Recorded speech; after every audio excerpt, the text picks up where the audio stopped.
मोनिका बहुत ही सुंदर और आकर्षित लड़की थी। उसे जब कभी भी कोई देखता मानो कि जैसे उसकी खूबसूरती का दीवाना हो जाता। वह कॉलेज जाती थी, कॉलेज में भी वह चर्चा में रहा करती थी। संजय नाम का युवक उसके कॉलेज में उसका दोस्त था, जिसके साथ उसे बातें करने में बहुत दिलचस्पी हुआ करती थी। संजय कहीं न कहीं मन ही मन उसे चाहने लगा था।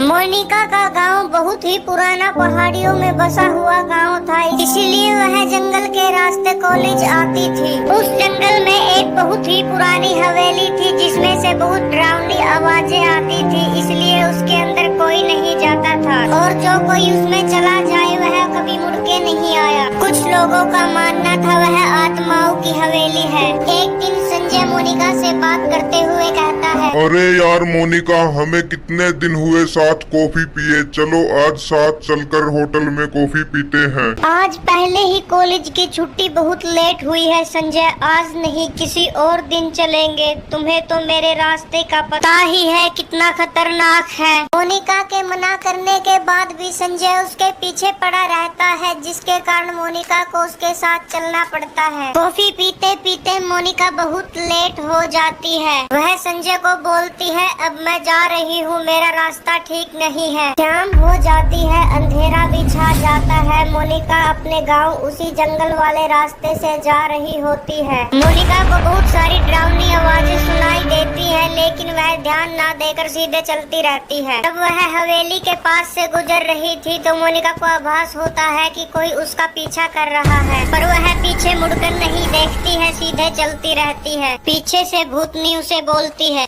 लड़की, तुम मेरे बिना कहने से मुझसे मिले बिना ही जा रही हो। तभी वह भूतनी काले कपड़े वाली चुड़ैल में बदल जाती है। आखिर कहाँ जाओगी मुझसे बचकर? मोनिका कहीं नहीं रुकती, वह डरती डराती अपने गांव पहुंच जाती है। मोनिका के घर पहुंचने पर बहुत तेज बुखार होता है। उसकी माँ के पूछने पर क्या हुआ वह कुछ नहीं बोलती, बस घबराई हुई बैठी रहती है और फिर सो जाती है। जब उसको आराम होता है तो वह रात को उठती है और सीधे घर से बाहर निकल जाती है। रास्ते में उसे एक मोहन नाम का लड़का मिलता है, जो उसकी सुंदरता को देखता रहता है। वह अपनी सुंदरता से उसे अपने जाल में फंसाती है और बातें करती है। अरे मोनिका, तुम कितनी सुंदर हो। अरे मोहन, तुमने मेरी सुंदरता देखी कहाँ है? अगर देखनी है तो आज जंगल में आ जाना शाम के टाइम। पर जंगल में ही क्यों, कहीं और क्यों नहीं? इतना बोलकर मोनिका वहाँ से चली जाती है। मोहन सोचता है और किसी दिन तो यह मोनिका मुझे भाव नहीं देती, आज तो मेरे मजे हो गए, चलो देखते हैं, जो होगा देखा जाएगा। मोहन शाम होते ही जंगल में हवेली की तरफ चल पड़ता है। मोहन वहाँ पहुंचकर देखता है कि मोनिका छत के ऊपर बैठी है। मोनिका नीचे कूदकर अंदर चली जाती है, वह भी उसके पीछे पीछे अंदर चला जाता है। अरे वाह मोनिका, इससे अच्छी जगह मिलने के लिए कोई हो ही नहीं सकती। उसके बोलते बोलते मोनिका एक चुड़ैल में बदल जाती है। अरे बाप रे, ये क्या धोखा, मर गया आज तो। अब तुमको मुझसे कोई नहीं बचा सकता। और तभी चुड़ैल वही मोहन को मार गिराती है। अब मुझे शिकार का यहाँ बैठ के इंतजार नहीं करना पड़ेगा, अब खुद शिकार खुद ब खुद मेरे पीछे चल के यहाँ आया करेगा। इस प्रकार मोनिका लोगों को अपने हुस्न के जाल में फंसाती और जंगल लाकर चुड़ैल के रूप में आके मार डालती थी। मोनिका की माँ अपने पति को बताती है, सुनिए जी, मैंने कई बार मोनिका को रातों को बाहर जाते हुए देखा है। आप उसका पता क्यों नहीं लगाते? वह इतनी रातों को कहाँ जाती है? मोनिका और रातों को बाहर नहीं, तुम्हें जरूर कोई गलत फहमी हुई है। मैंने अपनी आँखों से खुद उसे बाहर जाते हुए कई बार देखा है। आखिर जवान लड़की है, कहीं ऊंच नीच हो गई तो हम दुनिया को क्या मुंह दिखाने के लायक रह जाएंगे। ठीक है, अगर ऐसा ही है तो आज रात को ही मैं इसका पता लगा कर रहूँगा। रात को मोनिका बिस्तर से उठकर बाहर निकल जाती है। उसका पापा भी उसका पीछा करता है। वह उसे जंगल की तरफ जाते हुए देखता है। वह भी छिप छिपा कर उसके पीछे पीछे चलता रहता है। मोनिका हवेली के पास पहुंच जाती है और वह उसके अंदर चली जाती है। वह उसे हवेली अंदर खिड़की से झांक कर देखता है। मोनिका एक चुड़ैल के रूप में परिवर्तित हो जाती है। वह उसे देखकर हक्का बक्का रह जाता है। चलो आज फिर कोई नया शिकार यहाँ लाकर मार डालती हूँ। यह सब देखकर मोनिका का पापा वहाँ से भाग खड़ा होता है। अरे अरे सुनती हो, मैंने वहाँ बहुत अद्भुत देखा है। क्या हुआ जी, जरा मुझे खुलकर बताइए, क्या देखा आपने वहाँ पर? हमारी बेटी मोनिका अब मोनिका नहीं रही, वह एक चुड़ैल बन चुकी है। ये क्या बोल रहे हो आप, मुझे सही से बताओ। अभी अभी गांव में जो व्यक्तियों की घटनाएं मरने की सामने आ रही है, उन्हें कोई और नहीं मोनिका ही मार रही है। वह सारी बातें उसे बताता है। उनको समझ नहीं आता वह क्या करे। वह पुलिस स्टेशन में रिपोर्ट करवाने चले जाते हैं। दरोगा उनकी सारी बातें सुनकर रिपोर्ट लिख लेता है और वह तहकीकात शुरू कर देता है। थानेदार के साथ वह सब मिलकर अपने घर जाते हैं। You are under arrest Monica, हम तुम्हें लोगों की हत्या करने के जुर्म में गिरफ्तार करते हैं। ये क्या बोल रहे हो आप इंस्पेक्टर साहब? भला मैं किसी की हत्या क्यों करूँगी? तुम इन्हें कुछ क्यों नहीं बोल रहे हो पापा?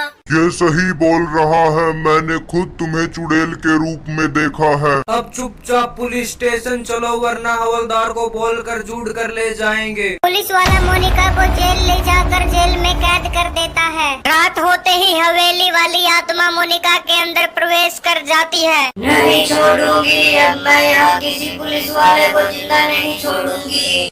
जेल तोड़कर वह सभी पुलिस वालों को मारकर वहाँ से चली जाती है। दरवाजा खोलो, तुम लोगों ने मुझे जेल भेजा, अब मैं तुम्हें जिंदा नहीं छोड़ूंगी। हे भगवान, ये यहाँ कैसे आ गई फिर से? अब तो हमसे ये बदला लेगी। क्या करें जी, कुछ तो बोलो।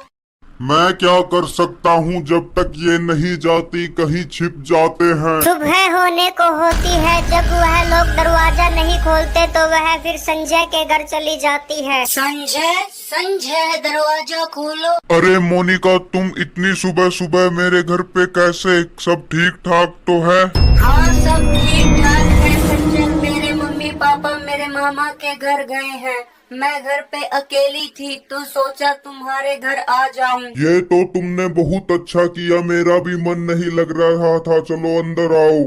उधर मोनिका के घर वाले तांत्रिक के पास जाने का विचार करते हैं। मैं एक तांत्रिक को जानता हूँ जो हमारी समस्या का हल कर सकता है। हमारे गांव के बगल में ही रहता है वो। वह दोनों तांत्रिक के पास जाते हैं। अपने साथ बीती सब तांत्रिक को बताते हैं। तुमने सही किया जो मेरे पास चले आए। वह एक बहुत भयानक आत्मा है जो वर्षों से हवेली में कैद थी। उस आत्मा ने मेरी बेटी का शरीर ले लिया है तांत्रिक जी। उस आत्मा से अब हम उसे कैसे मुक्ति दिलाएं? कृपया करके हमारा कोई समाधान कीजिए तांत्रिक जी। तांत्रिक उनकी बातें सुनकर अग्नि से विभूति बना लेता है और फिर उनके साथ जाता है। वहाँ चुड़ैल संजय के घर संजय को मारने का प्लान कर रही होती है। जब वह कमरे में से लौट कर आता है तो सोफे पर बैठी मोनिका चुड़ैल के रूप में बदल चुकी होती है। ओह, तो तुम मोनिका नहीं चुड़ैल हो। हाँ तुमने बिल्कुल ठीक समझा और अब मैं तुम्हें मारने वाली हूँ। संजय को मारने के लिए जब वह आगे बढ़ती है तुरंत वहाँ तांत्रिक पहुँच जाता है। चुड़ैल रुक जाओ, तुमने बहुत अत्याचार कर लिए, अब मैं और नहीं करने दूंगा। हाँ तांत्रिक, तुम्हारी ही कमी थी जो तुमने पूरी कर दी। अब तो मैं सबका एक साथ ही मारूंगी। तभी तांत्रिक उसके ऊपर अपने दिव्य मंत्रों से बनाई हुई आभूति फेंक देता है, जिसके कारण वह जमीन पर पड़ जाती है। तांत्रिक छोड़ दे मुझे। फिर से तांत्रिक उसमें मंत्र मारता है भूति के साथ। तभी मोनिका के शरीर से चिड़ोल की आत्मा निकलकर चली जाती है। शुक्रिया तांत्रिक जी, आपकी ही वजह से मेरी बेटी के शरीर से उस चुड़ैल की आत्मा निकल पाई। मुझे समझ नहीं आ रहा आपका कैसे शुक्रिया अदा करूं।